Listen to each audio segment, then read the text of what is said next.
나이 들어서 자산운용 잘 하실 수 있습니까? 경비나 청소 등 일자리 찾으러 다니시겠습니까? 먹고 사는 것도 빡빡한데 생활비 더 줄일 수 있겠습니까? 노후에 하게 될 일 3가지입니다.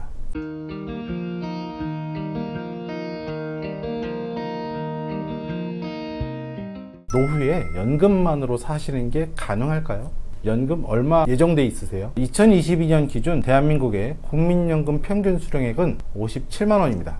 57만원. 57만원 가지고 살 수 있을까요? 가까운 일본의 경우를 한번 좀 볼게요. 대한민국의 국민연금 보험료율은 9%이고 일본의 후생연금 보험료율은 18.3%입니다. 약 2배 정도가 차이가 나고요. 조금 더 일본이 오래됐습니다. 그리고 이미 고령화 시대에 접어들었고 약간 우리나라보다 운용이 좀 더 잘 됐던 것 같아요. 그래서 평균 수령액이 우리나라는 57만원인데 비해서 일본은 210만원으로 약 4배 정도 차이가 납니다. 일본의 고령자들은 이 은퇴자금, 후생연금만을 가지고 사시는 분들, 물론 후생연금만 있는 건 아니죠. 공무원연금도 있고 여러가지 군인연금도 있고 다른 공적연금들이 있겠지만 연금만으로 생활하시는 분이 한 50% 정도가 된다고 합니다. 우리나라도 공무원연금이 있고 국민연금이 있겠지만 이 연금만 가지고 사시는 분들이 50%가 될까요? 우리나라는 그 퍼센테이지가 안 된다고 생각합니다. 자, 57만원으로 생활이 되지는 않을 것이고요. 여러분들 숨만 쉬어도 사실 대도시에 사시면 지금 한 300만원 정도는 그냥 훌쩍훌쩍 나가잖아요. 이 노후 생활비를 감당하기 위해서 은퇴자들이 하고 있는 일들이 있습니다. 설문조사를 통해서 이렇게 알아봤는데요. 설문조사에 나온 내용 중에 가장 대표적인 3가지가 아까 말씀드렸던 대로 투자 등 적극적인 자산 운용을 해서 소득을 좀 불리겠다. 첫 번째였고, 두 번째는 경비나 청소 등 일자리를 찾는다는 얘기예요. 내가 일을 해서 돈을 벌겠다. 세 번째는 식비 등의 생활비를 줄이겠다라고 하는 것이 가장 큰 3가지의 핵심 포인트였는데요. 이 3가지 일들을 하겠다는데 마음먹은 대로 되지는 않겠죠. 경비나 청소 이런 일들은 사실 경쟁률이 상당히 세잖아요. 그렇기 때문에 이러한 노후가 앞으로 펼쳐져 있다면 여러분들은 어떻게 준비를 하시겠느냐는 얘기죠. 자, 연금닥터의 연금 솔루션 말씀드리겠습니다. 자산, 이자, 배당, 근로소득 등에 대한 소득 다변화를 좀 만드셨으면 좋겠어요. 은퇴를 위해서 우리가 준비해야 될 것, 연금닥터의 연금 솔루션으로 말씀드려 보겠습니다. 첫 번째, 평생 직업을 가지셔라.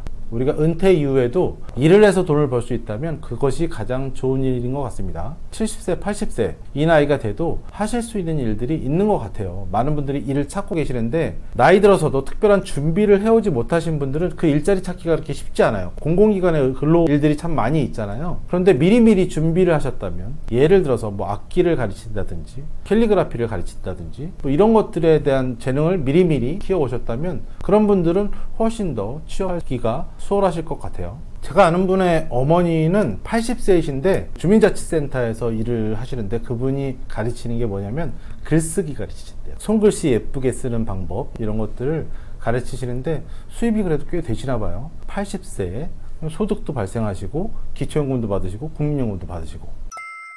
두 번째는 평생 연금을 준비하라. 나이가 들어서 80세가 됐는데 또는 70세가 됐는데 일을 못 하실 수 있을 경우도 생기잖아요. 몸이 안 되실 수도 있습니다.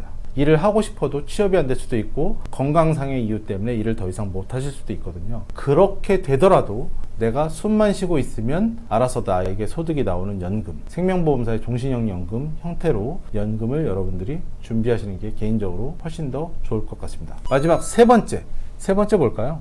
여러분들이 가지고 있는 집은 부동산 자산으로서 여러분들이 열심히 젊었을 때 일을 한 대가로 만들어 오는 자산 형성입니다. 그 형성된 자산을 잘 쓰고 가셔야 될 것 같습니다. 주택연금은 꼭 실행하셨으면 좋겠습니다. 나이 들어서 사실 자식들에게 물려줘야 되는데 이거라도 좀 물려줘야 되는데 라는 생각을 가지시는 분들이 많이 있으시잖아요. 저는 그렇게 생각해요. 부모님의 인생은 부모님의 인생, 자식의 인생은 자식의 인생 이렇게 생각하고, 부모님이 나이 들어서 돈도 별로 없으셔가지고 힘들게 사시면서 자식들이 용돈을 주지 않을까 이런 기대감을 가지고 사시면 서로 좀 비참해지지 않겠어요? 최근 대전에 어떤 분께서 한 3억 원 정도의 주택을 가지고 계셨는데 그 주택의 주택연금을 실행하시는 것을 상당히 망설이시더라고요.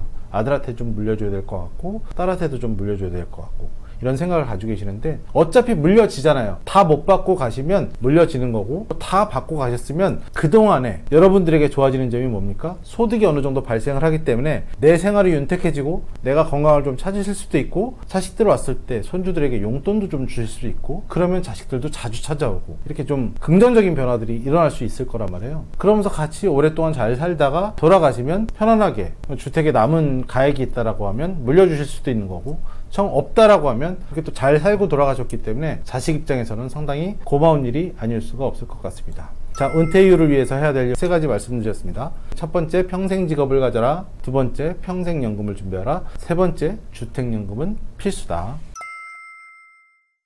노후연금을 준비하실 때는 비과세연금으로 준비하시는 게 가장 좋습니다. 비과세 한도 일시납 1억 원, 나이가 좀 있으시니까 일시납으로 하시는 게 좀 좋겠죠. 젊으신 분들은 월납 형태로 하시는데 월납은 150만 원 한도가 있으니까 이를 잘 활용하시면 여러분들의 연금 소득에 상당히 큰 도움이 되실 것으로 보입니다. 1600-0456, 40, 60대 연금에 대한 고민을 책임지는 번호 1600-0456으로 전화하시면 연금닥터와 함께 이러한 고민들 나눠보실 수 있을 것 같습니다. 연금 상담 누구와 한다고요? 연금닥터와 함께 이런 고민들 풀어나가 보시기 바라겠습니다. 오늘 하루도 고생 많으셨습니다.